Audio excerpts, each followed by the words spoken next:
Madhu Bhaskaran sir ഞാൻ നിർത്താണെന്ന് പറഞ്ഞു. ഞാൻ എന്തുകൊണ്ടാണ് വീട്ടിൽ ഇത്തിരി പ്രശ്നമായെന്ന് പറഞ്ഞു. വീട്ടിലെന്താ പ്രശ്നം എന്ന് ചോദിച്ചു.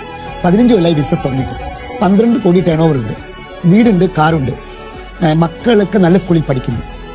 അയാൾ പറയും പിന്നെയും വളരണം വളരണം വളരണം എന്ന്. അങ്ങനെ ആർത്തി പിടിക്കേണ്ട ആവശ്യമില്ല, നമുക്ക് സമാധാനമായി ജീവിച്ചാൽ പോരെ എന്ന് ഇദ്ദേഹം ഭാര്യ ചോദിച്ചു എന്ന് എന്നോട് പറഞ്ഞു. ഞാൻ അദ്ദേഹത്തിനോട് പറഞ്ഞു, സാർ വഴക്കുണ്ടെങ്കിൽ നിങ്ങൾ വരരുത്, പക്ഷേ ഞാൻ പറയുന്ന ചോദ്യം ഭാര്യയോട് ചോദിക്കണം. എന്താണ് ചോദ്യം? 15 കൊല്ലമായി സ്ഥാപനം തുടങ്ങിയിട്ട് 12 കോടി ടേൺ ഓവർ ഉണ്ട്, കാറുണ്ട്, വീടുണ്ട്. നിങ്ങളുടെ കൂടെ 15 കൊല്ലം ജോലി ചെയ്ത അക്കൗണ്ടന്റിന് കാറായോ? നിങ്ങളുടെ കൂടെ 15 കൊല്ലം ജോലി ചെയ്ത സ്റ്റോർ കീപ്പർക്ക് വീടായോ? ഇല്ലെങ്കിൽ നിങ്ങൾ വളർന്നാലല്ലേ അത് അവർക്ക് കൊടുക്കാൻ കഴിയുള്ളൂ. ചിറ്റലപ്പള്ളി സാർ IPOക്ക് പോണീന് തൊട്ട് തലേ കൊല്ലം 5% ഷെയർ എടുത്തിട്ട് എംപ്ലോയീസിന് വീതിച്ചു കൊടുത്തു. അതിൽ ചില എംപ്ലോയീസിന്റെ ഇന്നത്തെ ഷെയർ കോടികൾക്ക് മുകളിലാണ്. ഒരു എംപ്ലോയിക്ക് ഇതിനേക്കാൾ കൂടുതൽ എന്ത് കൊടുക്കാൻ കഴിയും? അപ്പൊ യഥാർത്ഥത്തിൽ സ്ഥാപനം വളരേണ്ടത് സ്ഥാപനം നടത്തുന്ന ആളുടെ മാത്രം